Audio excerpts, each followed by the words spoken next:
Hello, everybody, and welcome to the Doctors of Running podcast, where we, a group of doctors of physical therapy, discuss the art and science of running and the stuff that we put on our feet. Today at the roundtable, we have the founder of Doctors of Running, Dr. Matthew Klein.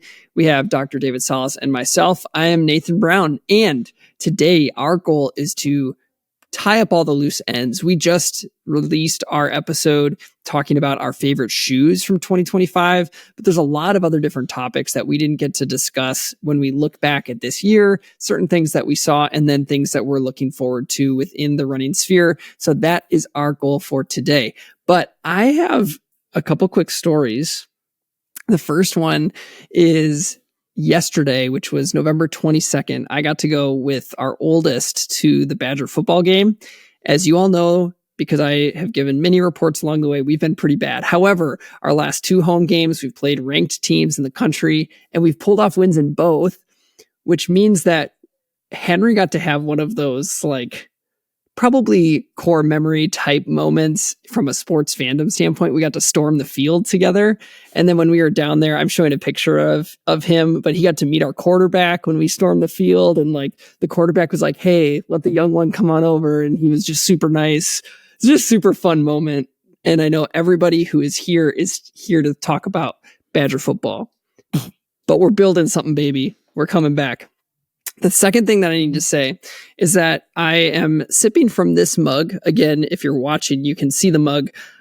I don't think I've brought this up before, but if there is somebody who can see this and know what it's from, I'll give them kudos or something. Maybe I'll come up with some kind of reward. I don't know. But my only hint is that it's timely. I'm drinking like a tea from Trader Joe's that tastes it's turmeric and ginger. It's not good, but it's what I have. But the mug is interesting and appropriate for what is happening in the media sphere right now. So that's the only hint you get. If y'all know, don't bring it up. Leave it for the people to guess. If somebody guesses while listening to this before it goes live, I'll be very impressed. It's pretty cool. Great.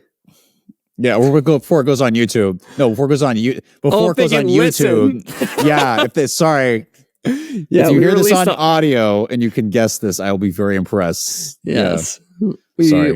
We do release earlier on audio. I will give the audio people a hint. It says Benny's Burgers on it. That's the hint you get. Okay. But let's go into our in for testing segment. This is where we talk about the shoes or gear that we have in for testing right now. This is always fueled by Skratch Labs. And so David and Matt, what do you have in for testing right now?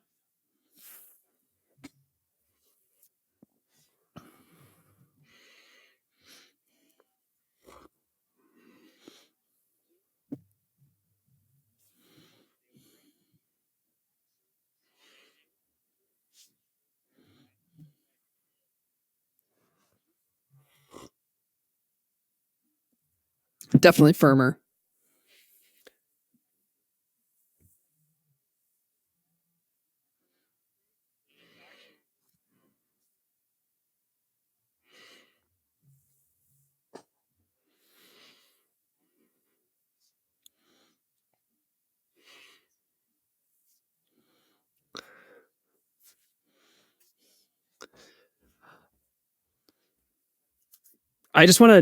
Before you go further, I just want to add on a little bit to that. So with that shoe and the one I'm going to bring up right now, you said the volume's a little bit lower. And I noticed that on both of the shoes, and I'll bring up the other one in a second, where it felt like it's the transition between the lacing system and the toe box. It's just a little bit more snug right there. And for me, that's a bothersome area. So I'm hoping it kind of loosens up. The other thing that I noticed about the Atmos, if people are like, "Oh, what's the foam like?" Because I call a lot of things zip foam. It's the firmer zip foam in comparison to the Phantom 4. Like the Phantom 4 is a little bit softer. I think that the Atmos is the firmer type of. It still has some give to it, but it's the firmer type of zip foam. The other shoe that I wanted to talk about was the ST6. So that's their zero drop, 14 millimeter stack heights, very flexible shoe that this isn't a shoe I would bring out for running, but I like it for moseying around during the day, lifts, that kind of thing. So it's been nice, but again, I've been surprised a little bit more snug in that transition between the midfoot and the forefoot that I'm hoping kind of just opens up a little bit.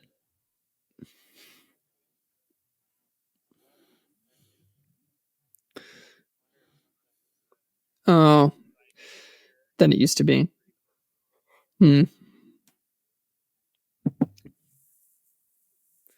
don't, right?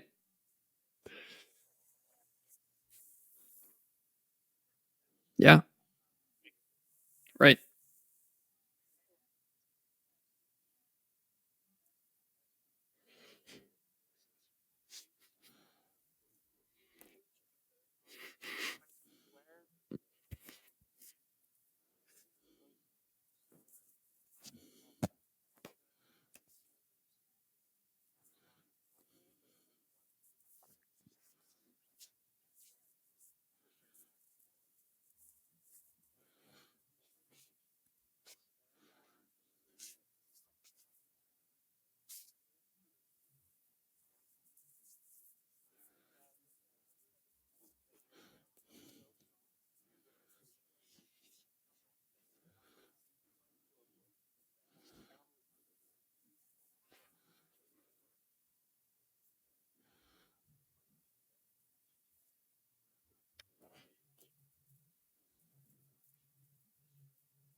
I was just going to add to it too. I think the thing that has been changing for me again is fit is more snug than the last one. I felt like the other one was really roomy that in a way that I loved, and it fit kind of the gestalt of the shoe where it was a little bit more relaxed and that kind of thing. This one's kind of snug in the forefoot. It feels like a mismatch. Again, we'll see if it loosens up because it is, like you said, pretty thick, but I am not a huge fan of that first initial impressions of this one. Matt, do you want to add to as well?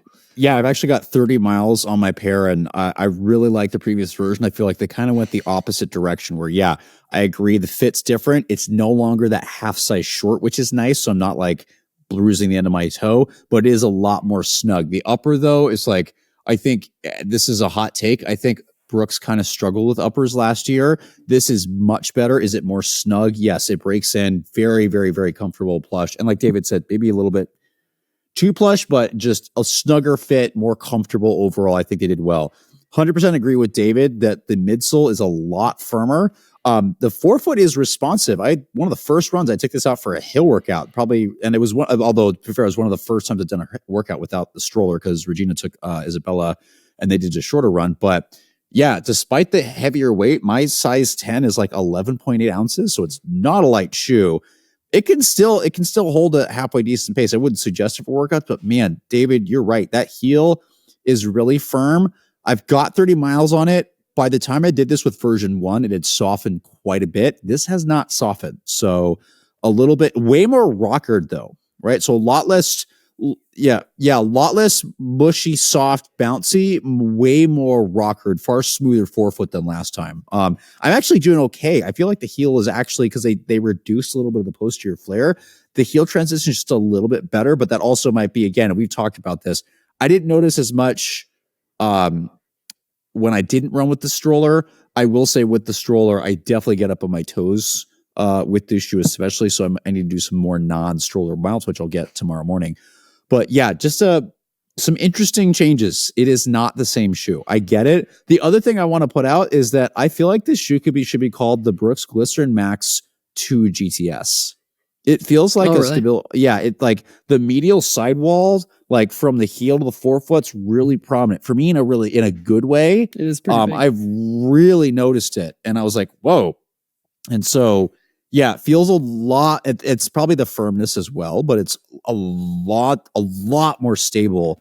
And I thought the previous version was halfway decent. It wasn't perfect, but it definitely managed to like skirt into that stable neutral. This is like a exceed stable neutral, almost mild stability shoe. Personally, I was thinking about this shoe, and you can see, the overlay of the Brooks logo on the lateral side, how it dips into the midsole. Yeah. I was almost wishing they put that on the medial side.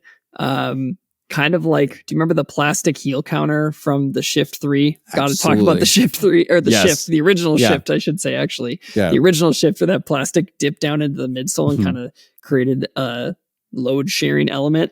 It's what it reminded me of, and it would be fun if they would bring that to the medial side to add some of that structure. But you're saying it's doing a good job without that. But that was the first thing that came to mind, because this is a little bit thicker. It's not just like art. It's got some thickness to it. I wonder too how much the rubber's pretty darn thick on this thing too, and how much that's contributing to some of the stable sensation that comes to it, because that medial side does extend further through as well.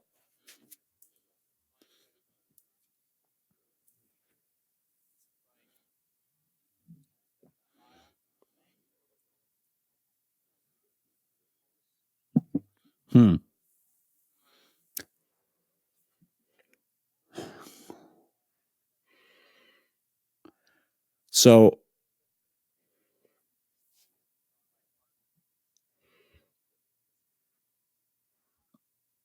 I have to admit something.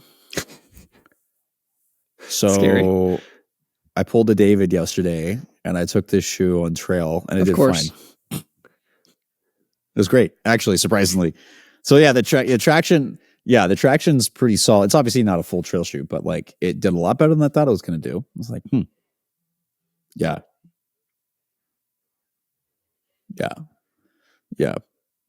Probably would still suggest like a Caldera or like a but still, fair. Yeah, that's fair. I feel like I would never take something this big out on real technical trail. No, not technical trail. No. Yeah. Oh, so not real. I'm talking about like West Portland Coast trails, style. right, David?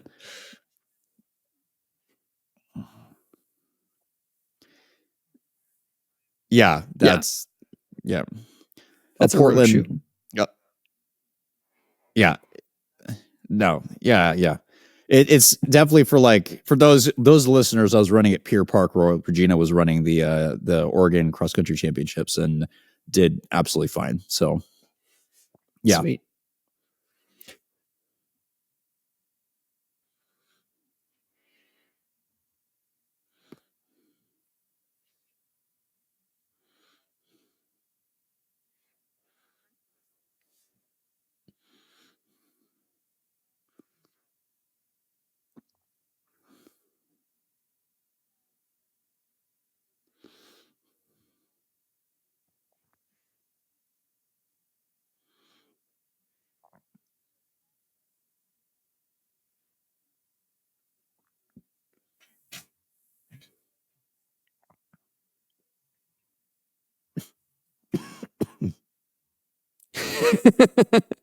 It's a lot unstable.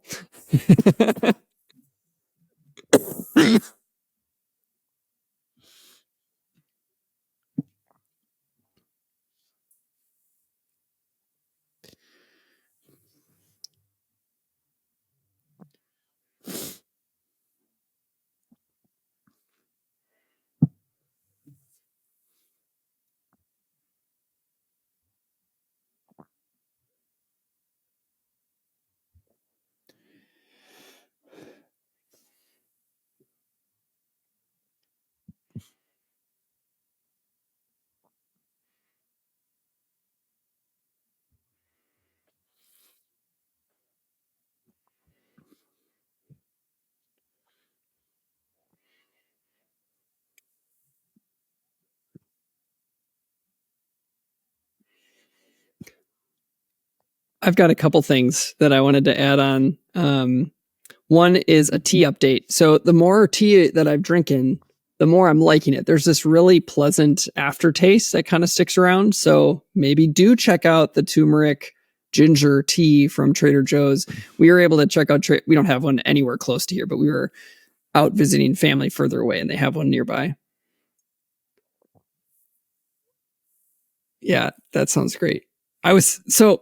Really quick sidebar on this. So I was working with a healthcare provider for my own stuff, and they gave some recommendations for like what I should get and where I should get it from. And I just don't think they had any context for what it means to live in rural Wisconsin, because they were like, Trader Joe's has this and that. And then I was like, we don't have Trader Joe's. Well, just go to the nearest one. And we're like, no, that's like 2 hours away from me. Like, I can't go to Trader Joe's. And so it's funny to, yeah. So please ship me some. That'd be great. But I have some things that I want to bring up. The only other shoe that I wanted to bring up is one that's not even a running shoe. I also, with my friends, play pickleball, and Zero is coming out with a court shoe. It's called the 360 Rally.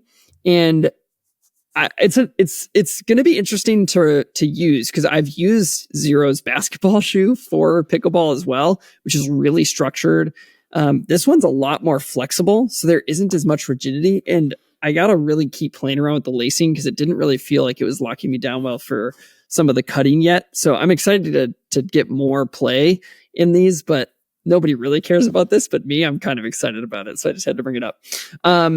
The other thing is actually the hoodie that I'm wearing. This is from Paca. So Paca Apparel has a really cool story behind them. They do a lot of community integrated sourcing with their stuff from Peru, and it's a lot of wool based things. And this wool hoodie is one that like doesn't get itchy at all, which is really nice. But they have a lot of really nice stuff. So if you are really interested in community based that has a mission that supports like the sourcing of materials for clothing, you can check them out. They're not a sponsor or anything. They've sent us stuff before to test out. I've really enjoyed their wool socks for winter running as well. But I just wanted to bring them up because I think they do cool work, and they've been really comfortable with the stuff that they're making. I use it a lot. So that's all I had, because I also had the Glycerin Max and then the ST6. So Matt, what about you? So I had the ones I could talk about. There is one coming out very soon that unfortunately I can't speak about yet because I want to respect embargoes. But Glycerin Max 2 has been one of the main ones on my feet. Got about 30 miles on my pair. So hopefully can get a comparison video with version 1. The other really exciting one is I have a pair of the 361 Furious Future 2, which I've been eyeing this shoe for a while. I've known about it. It just recently came out, I think like a month or so ago, maybe a little bit more. And 361, the Flame 4 was a really solid shoe. And I was pretty 3.5, 4. Not the fastest shoe on the market, but definitely like really solidly stable neutral and pretty versatile, like easily as a trainer, picks up the pace really well. Like you put it on, you're like, okay. And then you pick up the pace and you're like, oh, that's kind of nice. This is not like subtle. This one is very much Alpha Fly vibes, a lot of bounce, 6 millimeter drop, definitely in the like low or sub 7 ounce range. I think it's like just a hair above actually. And tons of outsole material, which I'm really excited about, that isn't in patches. So I'm going to get some miles on these and see how they operate, but I'm really curious. There's also a lot of forefoot room and a lot of volume. So it's interesting to have a shoe that doesn't fit tight against my foot. Plenty of room. So looking forward to getting some miles on these. Where do you see that fitting with the other kind of racing models? Do you see it as their like top tier fast racer? What kind of people might like it, do you think? I think those that are doing like half full marathons are gonna really, really like it. I think from 361, the Miro is still one of my like absolute favorite shoes. I just wish the durability and availability was better. That's going to be their like all out fast 5K. And I know they market it for marathon, but I don't think that's what it's like 5K, 10K, super lightweight, super fast shoe. The Asics Metaspeed Ray, they're saying, oh, it's the lightest. It's like, no, man, they got the 361 Miro Nudes like half an ounce lighter than that shoe. But yeah, I think this is more the half to full marathon, the longer distance. It's, oh my gosh, it's in the 30s. It's in the mid 30s. Yeah, that's fair. Yeah, fair. Maybe. Probably. You're probably right. I'm looking it up. Oh, yeah.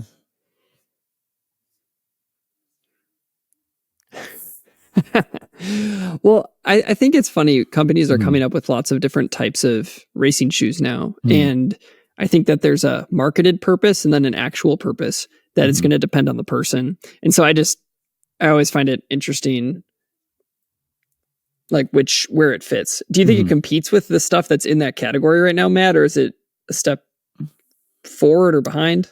I don't know. I need to get some more miles on it. I think it's pretty solid. The initial impressions, it's pretty solid. It's got all the right components. It's definitely got the good foam quality. And 361 recently, they don't mess around with foam. Their trainers the foams are really, really good. The racing shoes, like at least this one, the Flame's definitely more the budget like racer that kind of does everything. This is like, oh, this is more serious, but the bounce is pretty solid. But I just need to get more miles on it. But I think it is comparable while being just a little bit more durable, maybe like a touch below, but more durable. Like, so, I need more miles, so we'll have to see. Yeah. I'm not finding the stack anywhere. We don't have it on, we have estimated mid 30s. It wasn't provided to us. I've even looked up other people that I know measured on their own and they don't even have it listed. So not clear. Let us know. Let's crowdsource this thing. Very cool. Well, that's everything we got for our info testing segment. I don't think it needs to be stated, but we are not sponsored by Trader Joe's nor this turmeric ginger tea. But this segment was sponsored by Skratch Labs. So if you want to check out any of their hydration nutrition stuff, you can go to skratchlabs.com. You can use the code Doctors of Running for 20% off your first order. David, you looked like you were going to say something. What? I knew you were going to say Brookie. And I don't have any issue with the Brookie thing, but I know if people were inside of our group chat, you would know that this is a problem. It might even get cut from the episode. It's that controversial. But it's good. I wouldn't know. Don't have them around here. All right, let's move on to the actual meat and potatoes of this episode. Again, we are going to be tying up loose ends for the year of 2025 and looking forward to 2026. So this is the other stuff that we did not get to. The first is looking big scale, beyond just shoes, and looking at brand performance in 2025. What is each of your picks for the brand that showed out the most and produced the highest quality running footwear in 2025? Matt, do you want to start? Yeah, I actually have a top two and two runner ups that I think are fairly evenly matched. So I think yeah. All right, fine. No, do it. So, do it. Yeah, we still need to make fun of you, but you should do it. Yeah. So I think the top brands of this year, and this is not surprising, I think ASICS has continued to really kill it. I think the majority of the models were a really great step forward. Some of the Metaspeed series, I think it took me a second, and then once they broke in, I'm like, oh, okay, I get it. Now this is where I would expect it to be if we're moving this far forward.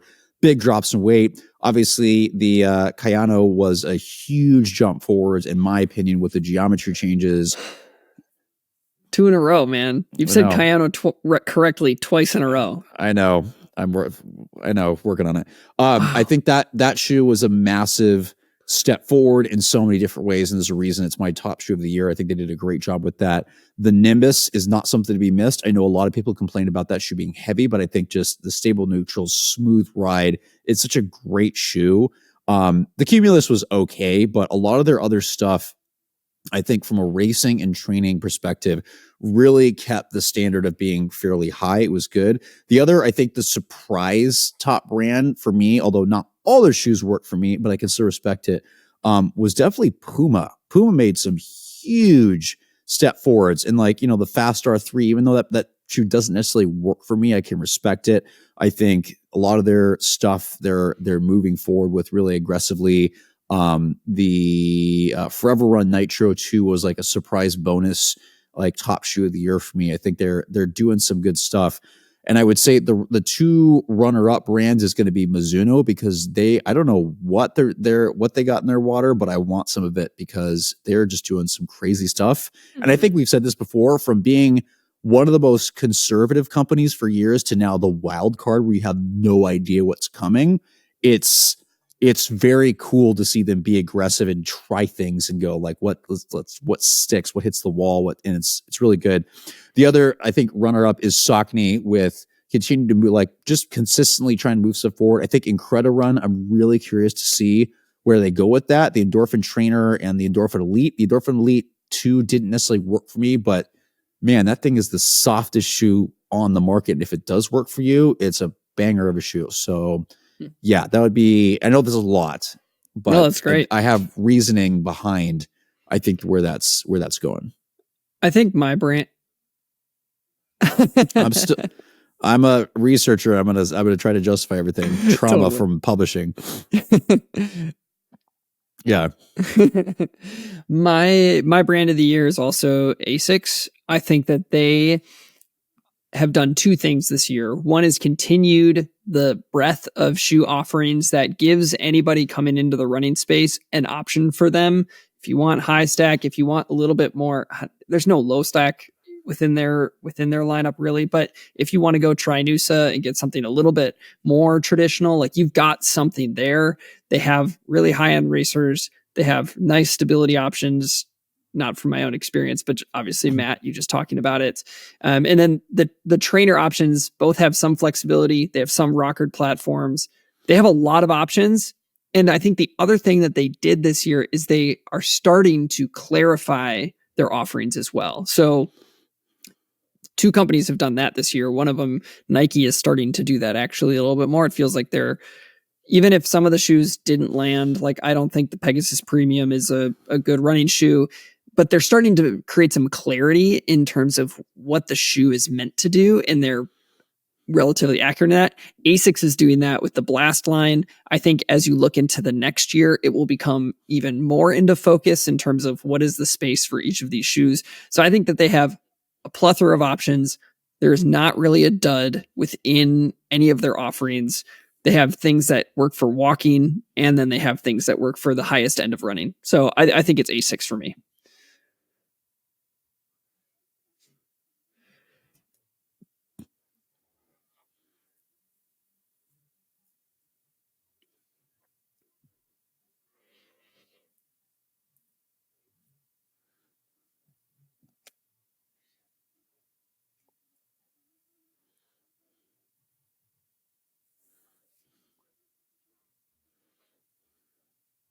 Nice.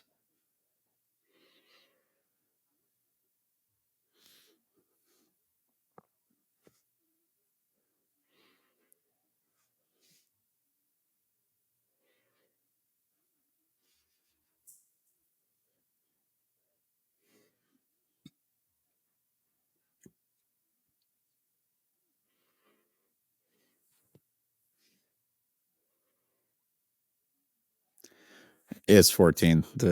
Yeah. Yeah.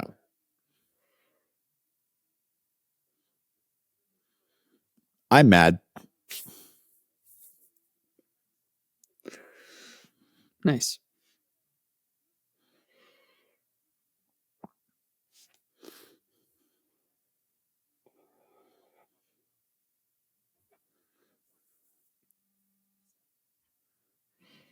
Yep.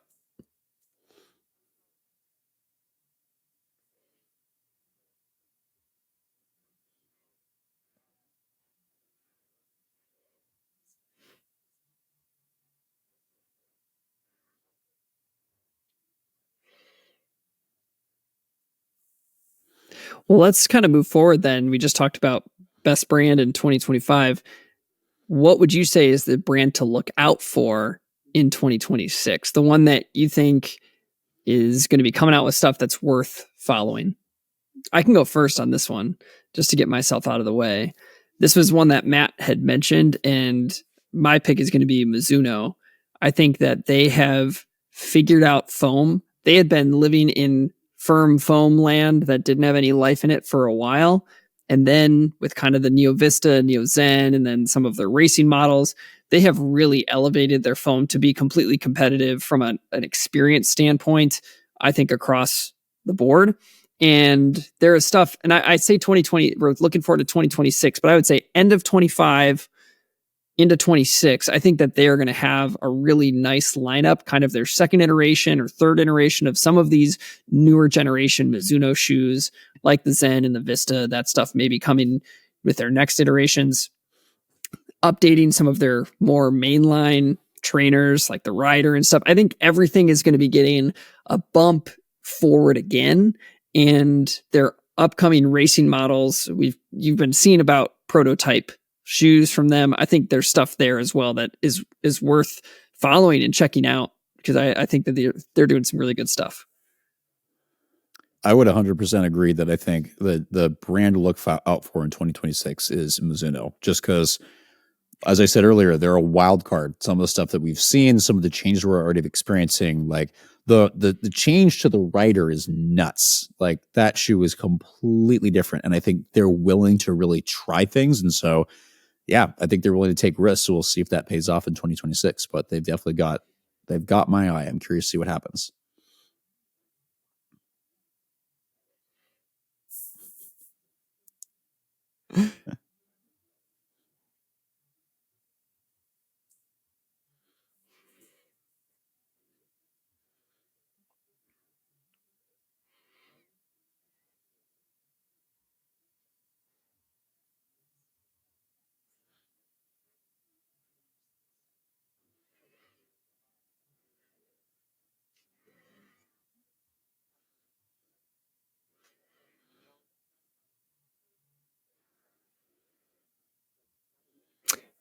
Did you just say new Neo?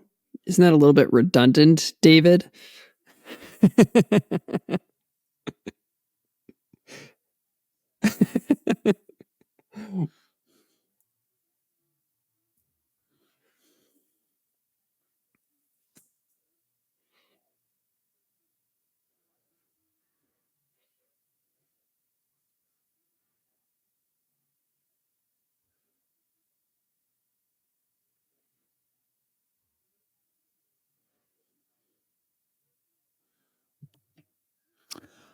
There's been something out there. There's some photos of it from recent races. They've got something that moved up from the S Lab Phantasm 2. So we'll have to see what it is. Nice. But yeah, it's there. I don't know what it is. Let's. Yep.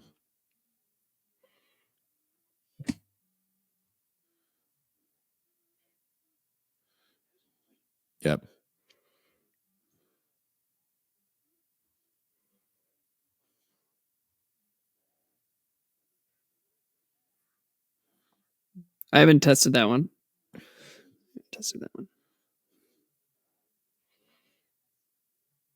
Mm-hmm.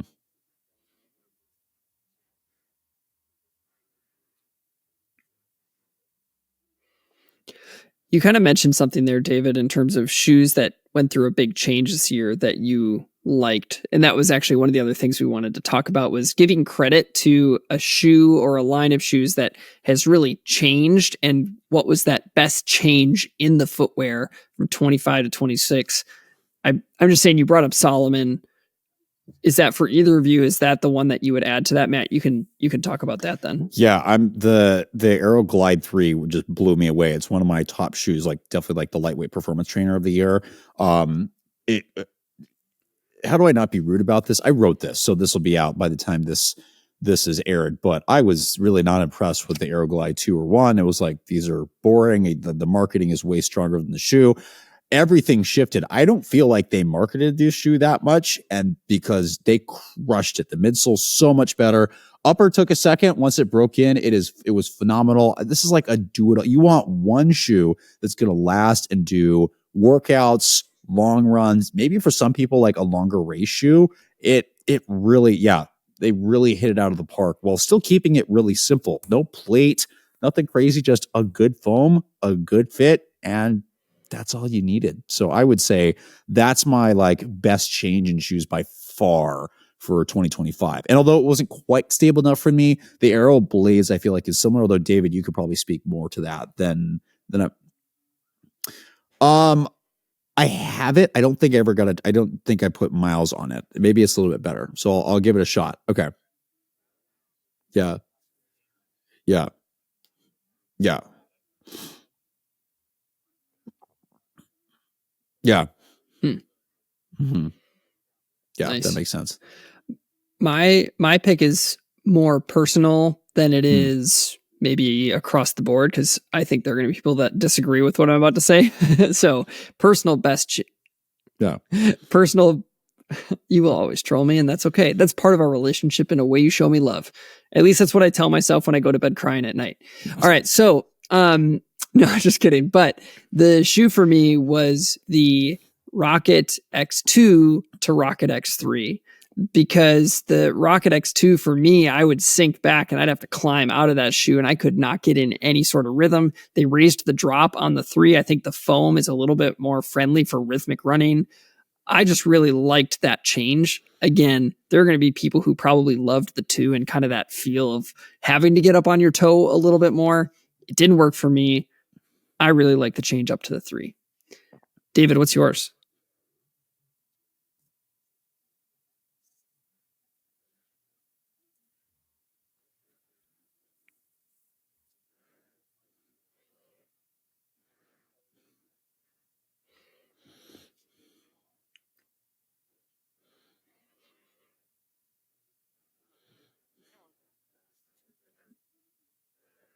Oh,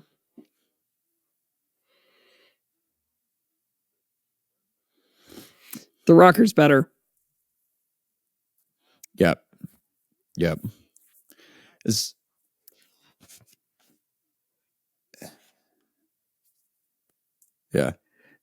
The rocker's way better. The first rocker was so late stage that I couldn't get on it. This is, I know I already mentioned this in the shift, but I wasn't saying the same thing. This is like maybe your shift replacement. I think it's, yeah. Yep. Because we know everyone in the world is still looking for that shift replacement. It might just be us. No, we still get emails. At least once a month. Somebody asking about. It's just heavier than what the shift was. That's the big difference.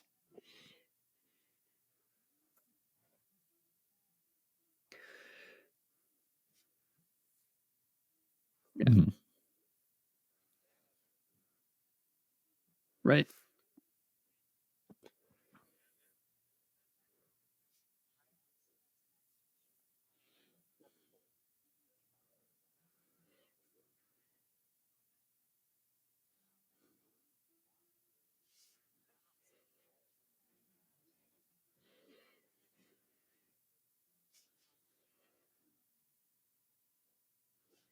Yeah, that's cool.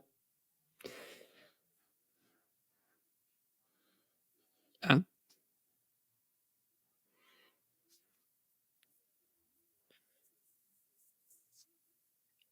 Nice.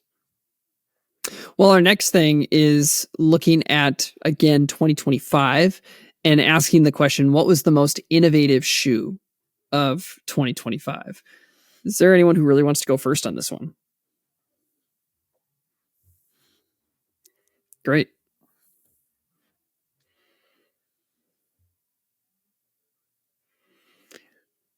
Are you just trying to like get Matt to say Kayana wrong? Because I know it can be Asics, and it said that a lot of places around the globe.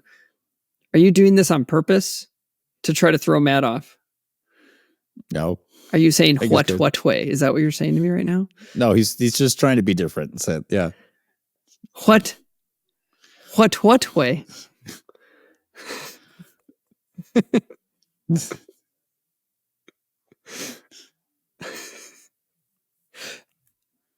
I don't know what's in this tea, David. I don't know what's in the tea. It's throwing me off. I need to drive to my most close Trader Joe's.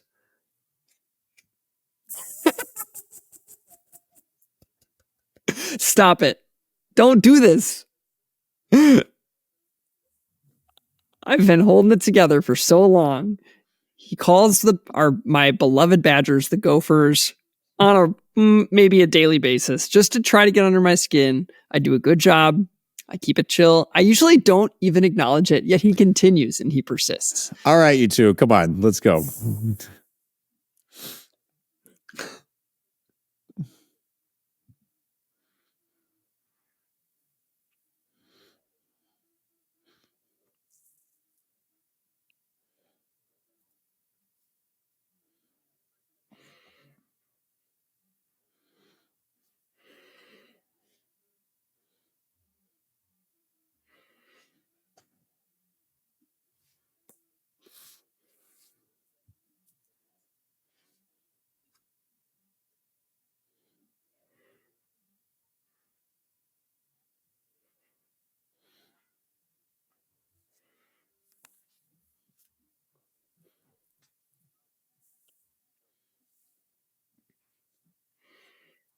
Sure.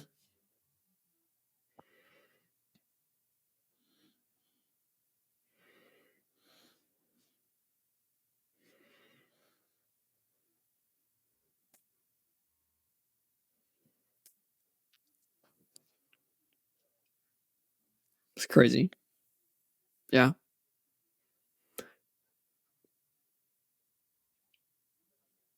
Matt, what do you think? So again, even though this shoe does not work for me, I gotta channel my inner Andrea and go, I gotta give it to the Fast R3 just from the way they've set the geometry up, just be super efficient, how light, like this really like for most people, this is going to be a 5K, 10K shoe, but it's very much designed as a marathon shoe. And I think for people with very stable mechanics, this is, and I forget who it was. I can see his face, but he wore this to like a close 100-mile attempt, road 100-mile. And I'm like, oh my goodness. Why am I forgetting his name? I'm so sorry. It'll probably come to me later, but just, yeah, insanely aggressive. The cutouts, which I don't fully agree with just because biomechanically they don't work for me, I can still appreciate what they did, how light they got this shoe, the foams they're messing with, the geometry. Like, yeah, it's a pretty crazy shoe. I think and David and I were talking about this earlier, I think the Metaspeed Ray actually comes into this conversation, that as these things get more insanely aggressive, they're going to be less runnable in terms of like, you're going to have a specific purpose. And I think we're getting back to stages where, right now, a lot of the racing shoes, you can warm up in, cool down in, you can even do easy runs in. I think we're kind of at an edge where that's actually going to move into, these are so squirrely, in David's words, so unstable or so aggressive that you warm up in your trainers like we used to many, many years ago. You put your racing flats on, you race or do your workout, and you immediately take them off, put your trainers on again, just because they're just becoming so specificity of training, right? Specificity, they're just becoming so intense at these faster efforts that I think we are moving in that direction. But yeah, that's mine for 2025. Great. Yeah, mine is one that enters the conversation that I don't think anyone has actually entered yet as a company, because there's a lot of these super shoes that are being created, being tested on some of the fastest runners, but people aren't focusing on that middle pack for that kind of having that super shoe experience for that middle pack. And for that reason, I need to say the On Cloud Boom Max, Matthew. I'm just kidding. Gosh. This is a complete joke just to get Matt. Did I get you, Matt? Yeah, it's definitely my biggest disappointment of 2025 for I know, sure. I was so hyped for that shoe. Hold on. I was so hyped for that shoe, and it just broke my heart. I got the experience I wanted. So here's my 2 cents on that, which is not part of this conversation. It's I really enjoyed running the shoe. I don't think it's in any way innovative by any stretch. So it doesn't actually enter this conversation. That shoe is just another high stack shoe. Some of the kind of super foam is infused within it, a little bit more stable platform, rockered sole. Like it's nothing special. It's also very expensive. But I had to do it to get at Matt. My actual answer is a shoe I've never ran in. So if you think this is a problem for me to say a shoe is the most innovative, even if I haven't even held it in my hand, you can just choose to disagree with me, and that's okay. But I also am going to say the Fast R3. I think that we throw around this term innovation, but sometimes you got to prove your innovation. I think that the shoes y'all brought up have some proof to them. Like the Ray has a weight when you put it on a scale. There's something to prove there. The Fast R3 has a study published about the outcomes of the design of the shoe. And so I value that to validate innovation. I would also say innovation's evident when it's just smacks you in the face. So, and innovation and also just doing something different I think are two different things. I think innovation proposes some sort of progress. And so I look back when Mizuno came out with their Rebellion Pro for the first time, and it just kind of smacked you in the face with a change. I think that the Fast R3 doesn't necessarily smack you in the face with it, but they've got the data to back it up. So that's why I say that one is my vote for most innovative for this year. We were talking about disappointments, Matt, and that was actually our next prompt, is the biggest disappointment of 2025. I'm so excited for this segment. Matt, why don't you start us off? So is it disappointment or disappointments? I'm trying to read what Bach wrote for biggest putting this out. disappointment. But Okay, have at it, Matt. All right. So let me just parrot what I always talk about. While I think stability trainers moved forward this year, right? The Kayano, the Hurricane, for example, there's a lot of shoes, and except for the GT 2014, which I will keep reposting the video of me like cutting the heel in half with my buzzsaw. ASICs do better. ASICs do better on that one, please. That heel sucked, but I think it's more of an overall theme is that stability trainers move forwards and the lightweight stability category just completely died. I think moving into 2026, unless there's something I don't know about, that category is gone. The Hyperion GTS is gone. I'm not supposed to share this yet, but the Adidas Solution 2 is no more. The next version is completely different and not in the lightweight category. The shoe is still there. It's just heavy. Yes. The shoe's still there. It gained weight.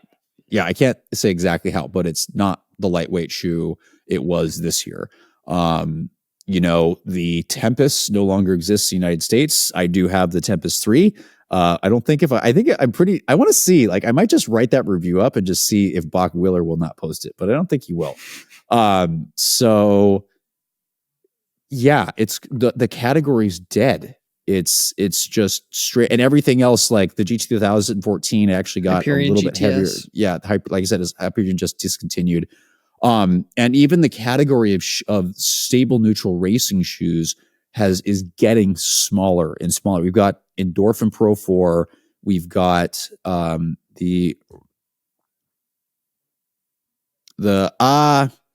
not quite. I think just by technicality, it feels better than it feels better than it should, basically. And so I'm not technically going to count it. The Flame 4, which is kind of more of it's not the full on, it is, but it's not full on super shoe. So you really have the Rocket X3, which to me, I actually have not enjoyed that shoe. It felt way more aggressive for me. And I know a lot of people have loved it. It just feels, and the durability still is just not where it needs to be. But yeah, so you really have 2.5 options for stable neutral racing shoes. The rest of them got way more aggressive, unstable, which is how if you get softer foams, more aggressive geometries, that's how things go. So people that still have stability needs, that's probably the biggest disappointment is we are moving away. And I don't know if we're going to go in a different direction. I think I'm going to have to start looking at, and this is why on our reviews, I'm starting to, as I suggested, we need to put whether orthotics work in the shoes, because a lot of the lighter stuff, I think for those that have stability needs and they want a lighter shoe, it's going to come into, hey, choose the shoe and make sure it works with an orthotic is kind of where things are going. So yeah, that's my biggest disappointment. When you said the durability isn't there in the Rocket X3, are you talking specifically about the outsole, or are you talking, okay, you're not talking midsole necessarily, you're talking outsole. No. Okay, just wanted to make that distinction. Cool. Yep. I mean, I ran a 17.0 something stroller 5K in it, so I can't, it's not that it's not fast, it's just that outsole durability needs some work. I did in 20 miles. Nice. For me, the disappointment comes to a brand that might actually be surprising, because I've talked about things I actually like about this brand quite a bit. But I think specifically this year's offerings from On for training shoes, I think was a disappointment. I think that 2 years ago, they came out with the first Cloud Surfer.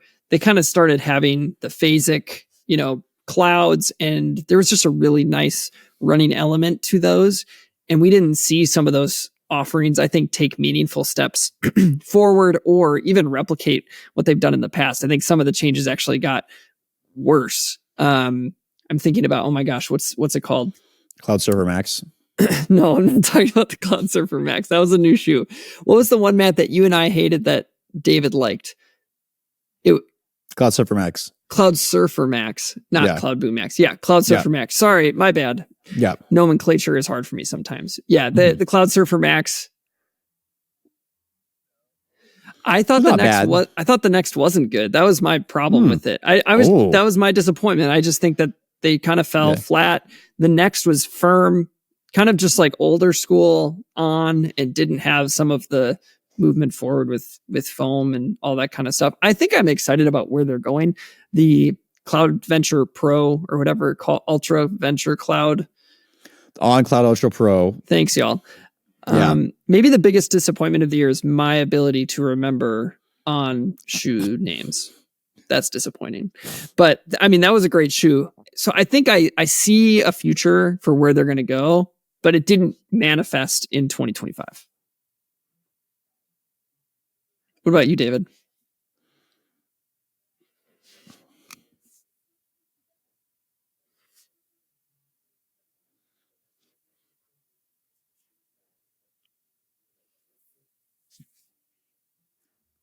Wow. Whoa. Some people love those. So that's interesting.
Yeah.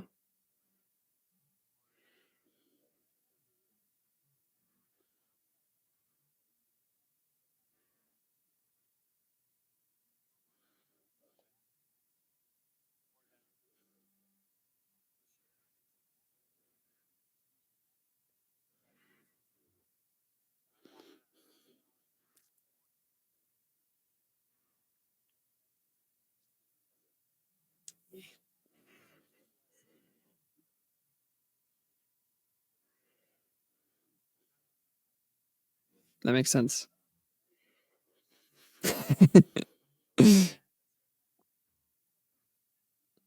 That's awesome.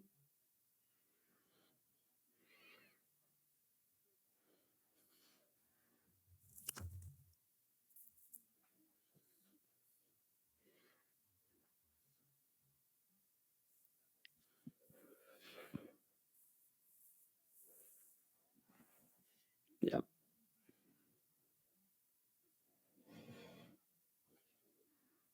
Absolutely.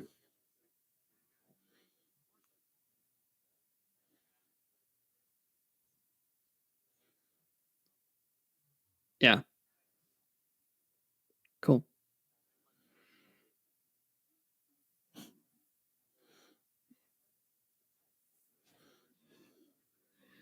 Yeah. Makes sense. We're on to our last question, and it's looking back at the year of 2025 and picking your favorite racing moment from this past year. This can either be professional that you watched and you loved it, or something that happened at a local race or at the non-professional level. And I can go first, just to get mine out of the way. I have two. One of them is just because this person is grew up in Stevens Point in the town that I'm in, and she's doing fantastic. And also kind of a really cool story of had a really great season a few years ago, and then just had a walked a lot of difficult paths for a couple years, and then came back and was able to win again. So Rasheen Willis won the 800 in the NCAA's this year. I think she was 158 and change. So pretty cool to see her. Like when she's back in town, we're a small enough town. It's like I'll see her there, and I say to the boys like, she's like one of the best runners in the country. It's pretty cool. So it's fun to just have, and she's just so nice, like one of the nicest people you could meet, and pretty cool person. So that was one fun to watch. Lots of people in our town talking about it. So that's pretty exciting. Sorry, I have three. The second is that the Stevens Point High School, it's called SPASH, Stevens Point Area Senior High. I got to work with their team kind of 2 years ago. I started stepping away from their team when I transitioned to the university, and I work with the university team. But I worked with a lot of guys from their team, and the youngest guys at the time were seniors this year that I worked with on a really close level, and they just won their fourth straight state title. And one of the guys on the team, Cooper Erickson, he's just a fantastic, humble, hardworking leader. And so I was super thrilled for him that although all of the guys that he was really connected with, and the whole culture is really connected, but his older brother was a couple years older than him, and he got to go out with a state championship as a team, which I just thought was pretty cool, and fun to follow that. And then the last one is just a personal level. I had a friend who last year I talked about as my favorite. He ran his first marathon and went from not running to running a marathon pain-free. He ran a 50K this year, and he did it with one of my other good running friends, and they both did their first 50K together up at a place called Rib Mountain. And it was fun to see them tackle it and have a lot of fun, and hearing the stories of an ultra was really enjoyable. So those are mine from this year.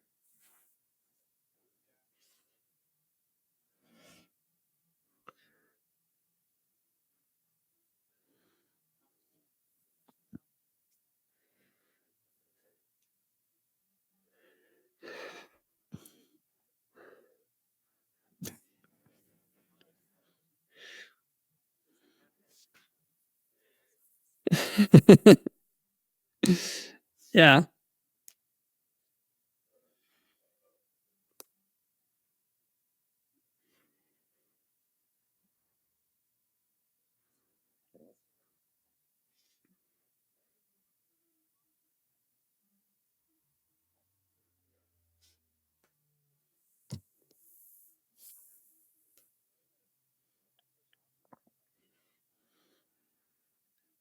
wins the Olympics.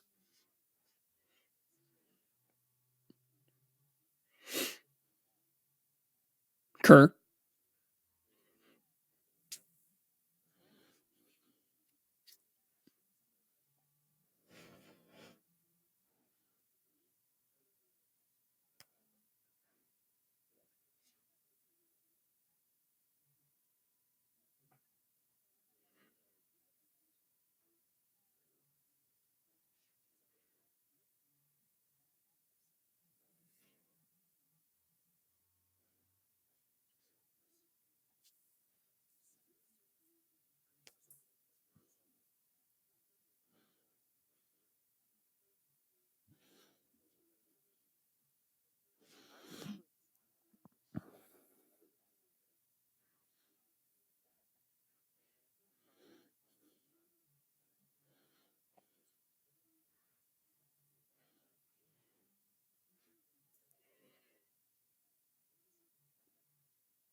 That's cool.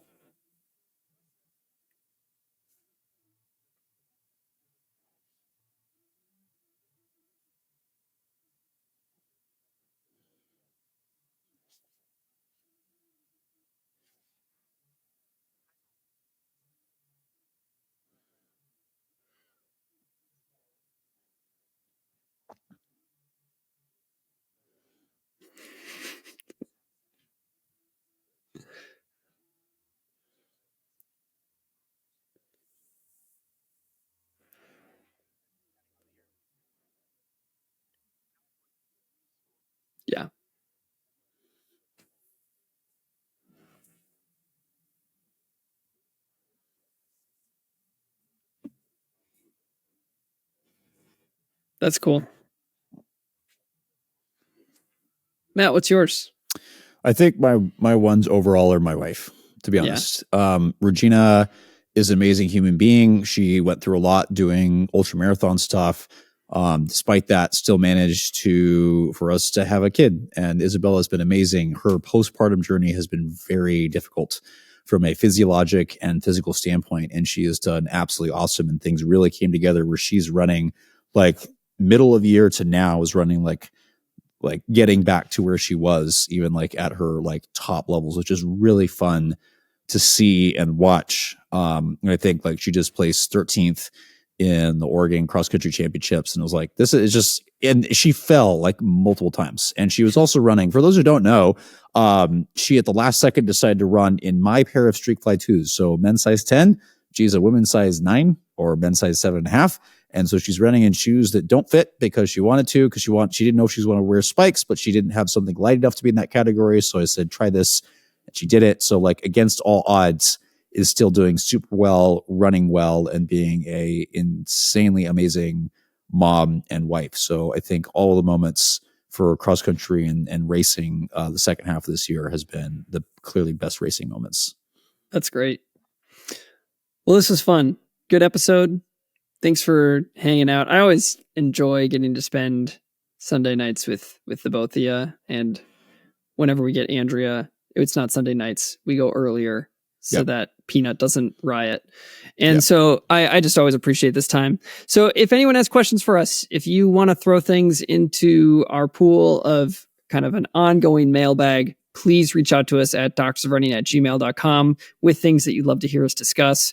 We also love your perspectives. So if you have things from the topics that we talked about today, we'd love to hear your perspectives. If you're on YouTube, you can comment on that below. So thanks again for joining us, and we'll talk to y'all next time.